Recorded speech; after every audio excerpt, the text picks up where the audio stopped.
ancient Sanskrit texts dating back as far as 6000 BC describe in varying but vivid detail flying machines called vimanas.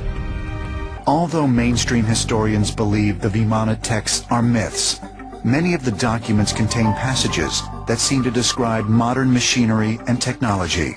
The Vimanika Shastra goes into metals that are used in these craft. It talks about electricity and power sources. It talks about the pilots and the clothing they have to wear.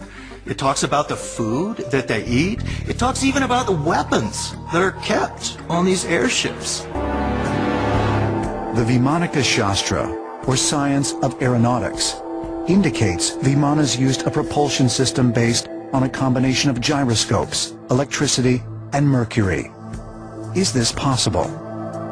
Mercury is an unusual element. Mercury is metal. It's also a liquid, and is a conductor of electricity. Now, there's unusual things you can do with mercury. You can put it into a closed gyroscopic device with mercury spinning around, and then you can electrify it. And studies have been done on this by NASA and by other scientists. And they find that you have levitation effects, anti-gravity kind of effects, and a spinning bright light is part of it too. The Kanshur consists of over 1,000 volumes containing the holy texts of Lamaism. The secret code of these texts is the most complex devised by man. Only 1/100th of the Kanshur has been deciphered. The resulting texts, which we can now read, are full of references to gods appearing in the sky, of the luminous pearls and transparent spheres that these gods lived in. Once these books have been completely deciphered, they are bound to yield much more information about these mysterious space visitors. In India, the wisdom of the Mahabharata commands great respect. It is the national epic poem, much loved by the people. Its 80,000 verses are 6,000 years old.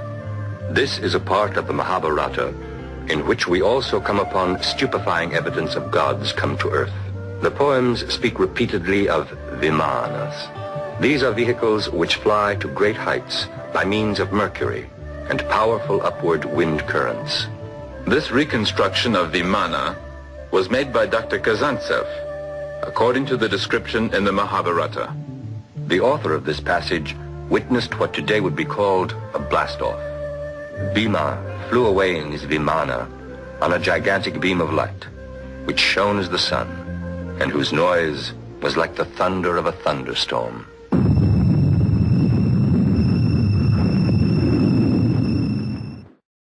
A brief glance at the texts of ancient India is revealing, for here too we find the haunting presence of strange phenomena observed in the sky. Gurkha, flying a swift and powerful Vimana, hurled a single projectile charged with all the power of the universe. An incandescent column of smoke and flame as bright as 10,000 suns rose with all its splendor. Basically, the idea was that governments of the Earth were taken over by beings coming from other planets who had the desire to control and exploit the situation for their own personal benefit. The story goes on to describe how godly forces intervened, and finally there was a great battle here on the Earth in which the issue was resolved and the negative forces were repelled. Another epic poem, the Ramayana, was written more than 2,000 years ago. It too tells of conflict and conflagration in India's distant past. The Vimana was a weapon so powerful that it could destroy the earth in an instant. It made a great soaring sound in smoke and flames, and on it sits death.